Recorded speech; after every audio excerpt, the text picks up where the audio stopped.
And welcome back. It's been 50 years since the Texas Western Miners made history, winning a national title. And now a group of first-time filmmakers are helping to keep that history alive and hoping they, too, can win a national championship.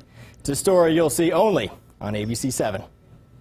The story of the 1966 Texas Western Miners. 5 and the ball game is over. As Kentucky has lost the championship game. It's become the stuff of legend, even making it all the way to Hollywood. Texas Western is the new national champion.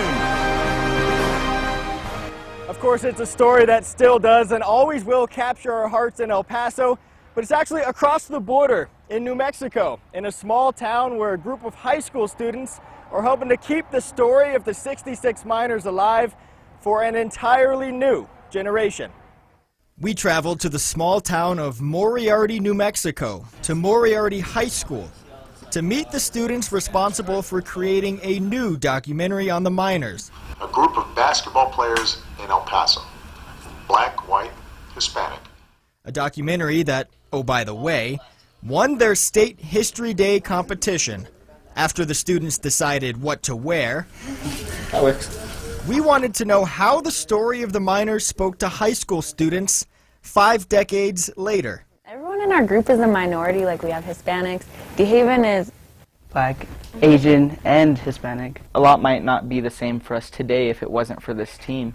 We might not be playing as much on the sports that we're participating in, or we might not be on them at all. I mean, who knows? The group's faculty mentor, Amy Page, was skeptical at first that a group of 9th and 10th grade students could even tackle this subject matter. So when the kids came to me initially with the story, I said, if you're going to tell this story, it's got to be done right. You have to handle the story with dignity, and you have to make it worthy of the history that it is.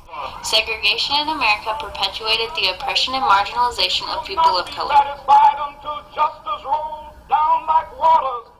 The students got a big break in February. The miners were reuniting in El Paso for a celebration of the 50th anniversary of their championship.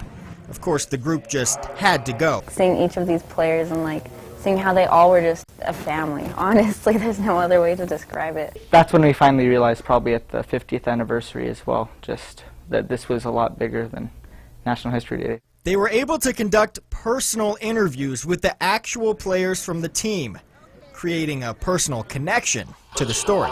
My grandpa had to go to the Air Force, and he was African American, and they didn't allow him to play some games or some sport events when he went to the Air Force. I didn't really know a picture of that, but now doing some research about the racism in 1966, it actually gave me a big idea on what my grandpa had to deal with. Now the group will be taking one more trip. Winning their State History Day competition means they get to go to the national competition, coincidentally in College Park, Maryland, the site of the 1966 Texas Western Championship game against Kentucky. Though these students started together on the project as strangers, they'll be going to nationals as something else. You can say we're really close. We're a tight unit, and it's just like a team, like a basketball team. We sometimes hate each other, and sometimes we just have to pull it in as a team and work together. And the national competition runs June 6th through the 11th. We'll, of course, be keeping an eye on these students as they try to bring home a national title, just like the miners did 50 years ago. Elsewhere in the